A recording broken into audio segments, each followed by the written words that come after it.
할렐루야. 12월 16일 금요일 새벽입니다. 주만 바라볼지라 찬양 올려드리겠습니다.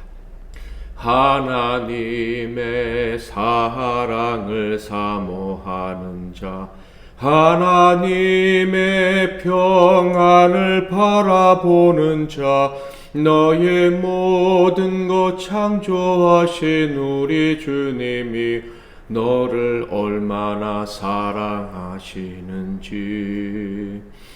하나님께 찬양과 경배하는 자, 하나님의 선하심을 닮아가는 자, 너의 모든 것 창조하신 우리 주님이 너를 자녀 삼으셨네.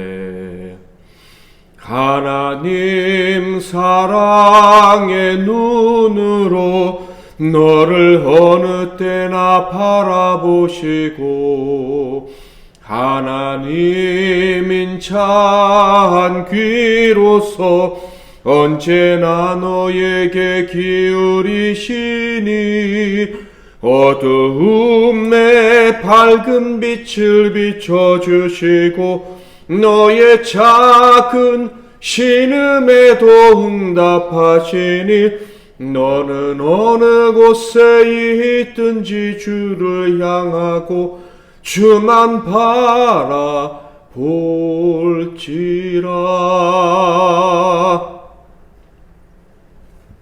오늘 하나님께서 주시는 은혜의 말씀은 호세아서 7장 말씀이 되겠습니다. 호세아서 7장 1절부터 16절까지 말씀 중에서 8절과 9절을 봉독해 드리겠습니다. 에브라임이 여러 민족 가운데 혼합되니 그는 곧 뒤집지 않은 전병이로다. 이방인들이 그의 힘을 삼켰으나 알지 못하고 백발이 무성할지라도 알지 못하는도다. 오늘은 두려운 일이라는 제목으로 하나님 말씀을 상고하겠습니다. 하나님께서 자기 백성들을 부르실 때 그들에게 원하시는 것은 무엇일까요? 가장 중요한 것 중에 하나가 담대함일 것입니다. 하나님과 동행한다는 그 사실 때문에 더 이상 세상을 두려워하지 않는 믿음을 갖기를 원하신다는 거예요. 당연히 세상으로부터 힘을 얻기 위해서 세상에 아부하거나 굴복하지 않기를 원하십니다. 대신에 세상을 다스리는 자가 되기를 원하시죠. 그래서 하나님이 싫어하시는 것은 바로 두려움이라는 감정이에요. 출애굽 당시 이스라엘 백성들이 40년을 광야에서 방황했던 이유도 역시 두려움 때문이었습니다. 가나안 족속들에 대한 두려움 때문에 그들은 큰 대가를 치러야 했던 거예요. 이런 담대함을 가지고 살아가야 되는 성도가 두려워할 때가 있을까요? 성경에서는 필요한 두려움이 있음을 가르쳐주고 있습니다. 빌립보서에 보면 항상 두려워하라 라는 말씀이 있는데 2장 12절입니다. 그러므로 나의 사랑하는 자들아 너희가 나 있을 때뿐 아니라 더욱 지금 나 없을 때에도 항상 복종하여 두렵고 떨림으로 너희 구원을 이루라. 담대하게 살아가야 될 우리가 두려움도 가져야 된다라고 말씀하고 계시는데 그 이유가 무엇일까요? 빌립보서에서 말하는 두려움은 앞서 말한 세상에 대한 두려움과는 완전히 다른 차원의 두려움입니다. 하나님을 향한 경외심과 존경심 때문에 나오는 두려움이에요. 뿐만 아니라 그 앞에 서 있는 나의 무능, 나의 죄악 때문에, 죄성 때문에 두려워하는 것입니다.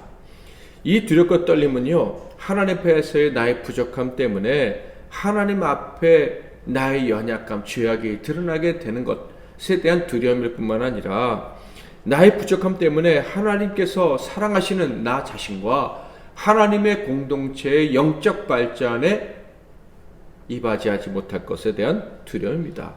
나의 부족함이 영적 발전을 방해하지는 않을까에 대한 두려움을 가지고 살아야 된다라고 빌립보서에서 사도 바울은 우리에게 교훈하고 있는 거예요. 그러므로 그리스도의 장성한 분량에 이르러야 되는 그런 소명을 가진 우리들에게 두려움은 필수적인 것이다 라고 할 수가 있겠죠. 제 개인적으로 가만 생각해 보면 현재 상태에서 나를 두렵게 하는 게 뭔가 얼마 전에도 제가 생각을 해봤는데 그렇게 많지 않다는 생각이 듭니다. 그런데 항상 두려움을 느끼는 부분은 있다라는 것을 새삼 깨닫게 되는데 그것은 저의 부족함입니다. 잘못된 생각, 잘못된 말과 선택 등으로 말미암아 하나님과 공동체를 아프게 하지는 않을까. 이것들이 항상 저를 떠나지 않는 저에게 늘 있는 두려움이다라는 생각을 새삼스럽게 해봤습니다. 이런 측면에서 제가 가지고 있는 두려움은 잘못된 것이 아니다라는 것을 성경을 통해서 저는 확인할 수가 있는데요.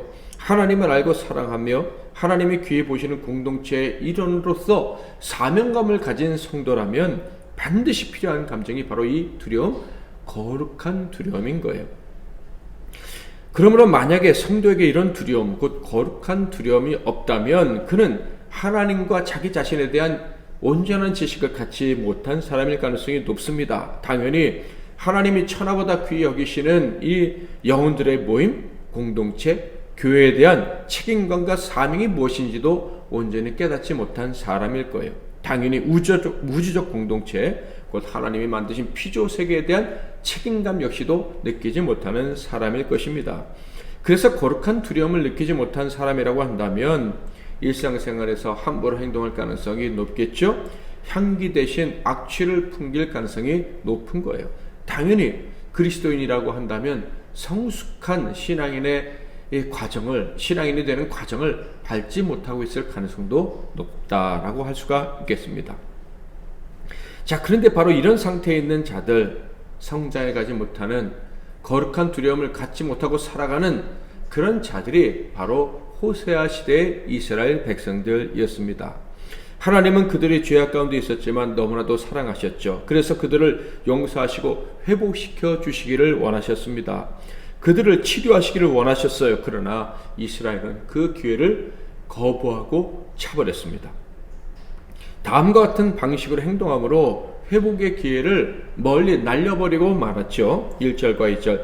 내가 이스라엘을 치료하려 할 때에 에브라임의 죄와 사마리아의 악이 드러나도다. 그들은 거짓을 행하며 안으로 들어가 도둑질하고 밖으로 떼지어 노략질하며 내가 모든 악을 기억하였음을 그들이 마음에 생각하지 아니하거니와 이제 그들의 행위가 그들을 애워싸고 내 얼굴 앞에 있도다. 하나님께서는 그들을 치료해 주시려고 하셨지만 그들은 거짓과 도둑질 같은 악을 행하면서 거룩하신 하나님의 은혜의 개입을 막아버렸습니다. 당연히 하나님의 치료의 손이 그들에게 닿을 수 없게 만들었죠. 그들의 지도자들은 그들의 악을 막을 생각을 하지 못했을 뿐만 아니라 오히려 그 악한 분위기를 즐겼습니다. 부추겼습니다. 3절. 그들이 그 악으로 왕을 그 거짓말로 지도자들을 기쁘게 하도다. 지도자들이 백성의 악을 막고 하나님의 치료를 구하기는커녕 그들은 빵 굽는 화덕의 불과 같은 존재들이었다라고 4절에 말씀하고 있어요. 그들은 다 간음하는 자라 과자 만드는 자에 의해 달궈진 화덕과 같도다. 그가 반죽을 뭉침으로 발효되기까지만 불 일으키기를 그칠 뿐이니라. 이 말씀은 화덕의 불이 빵을 굽듯이 백성들의 악이라는 빵을 굽기 위해서 적극적으로 행동을 했다. 누가요? 지도자들이. 그러니 그들이 회복할 기회를 잡지 못했던 것입니다. 자, 그렇다면 이들은 왜 이런 악을 행했을까요? 그들을 사랑하시고 그들에게 가까이 하신 하나님에 대한 두려움을 망각했기 때문이었습니다. 하나님이 귀하게 여기시는 공동체의 성숙이라는 목표에 대한 정당한 갈망도 잊었기 때문입니다. 우리가 성숙하지 않으면 하나님의 기대를 저버리는 것이 된다는 그런 두려움을 전혀 가지지 못했던 거예요. 이렇게 거룩한 두려움을 잃어버린, 망각해버린 이유는 바로 혼합주의 때문이다 라고 성경은 지적하고 있어요. 이스라엘은 오직 하나님 한 분만을 섬겨야 되는 구별된 민족이었습니다. 순수하게 하나님만 바라봐야 하는 특별한 민족이었다라는 거예요. 세상을 섬길 필요가 없는 세상에서 가장 강한 민족입니다. 당연히 그들은 세상을 두려워할 필요가 없었죠. 두려워해야 한다면 오직 하나님 한 분만 두려워하고 그 거룩한 두려움만 있으면 능히 세상을 이길 수 있는 그런 구별된 민족이었어요.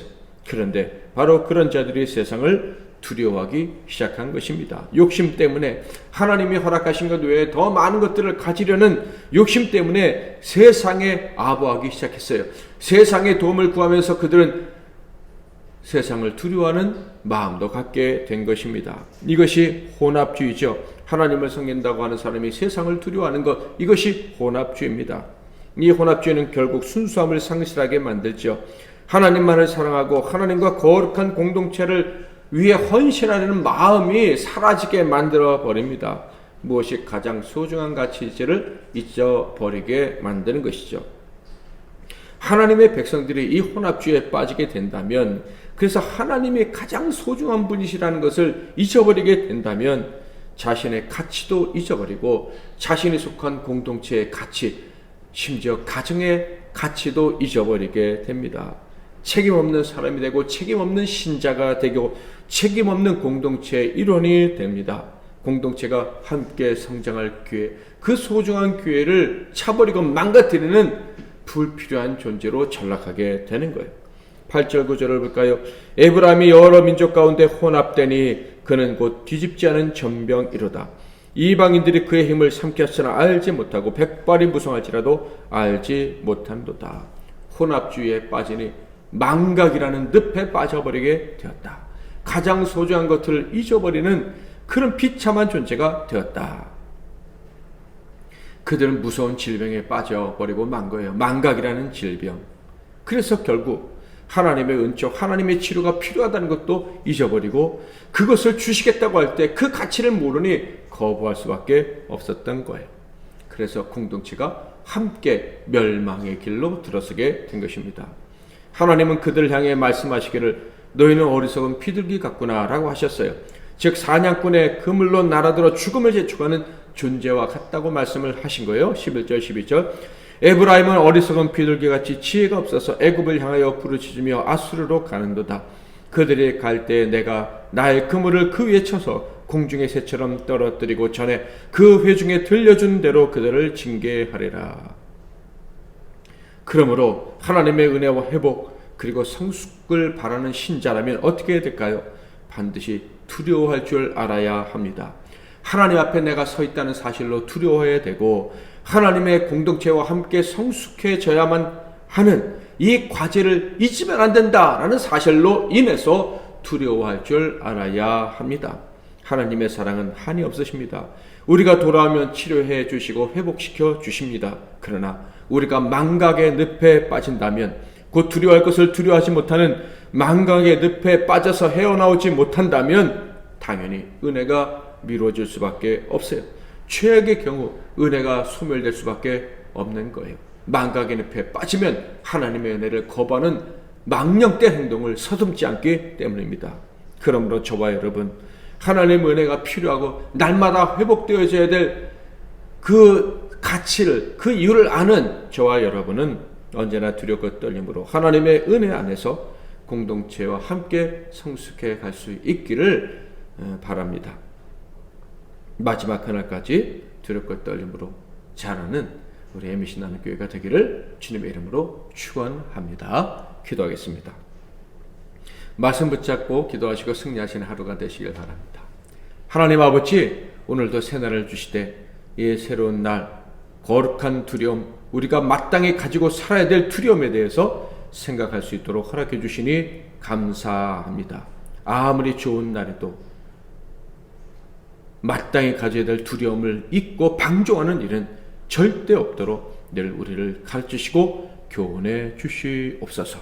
두렵고 떨림으로 우리 자신과 공동체가 함께 성숙해져 가는, 주님이 오시는 그날까지 점점 자라서 주님과 같이 되는 그런 복을 누리게 하옵소서. 오늘 하루도 두렵고 떨리는 가운데 더 멋진 구원을 이뤄내는 우리 모두가 되기를 바라고 우리 주 예수 그리스도의 이름으로 기도하옵나이다. 아멘.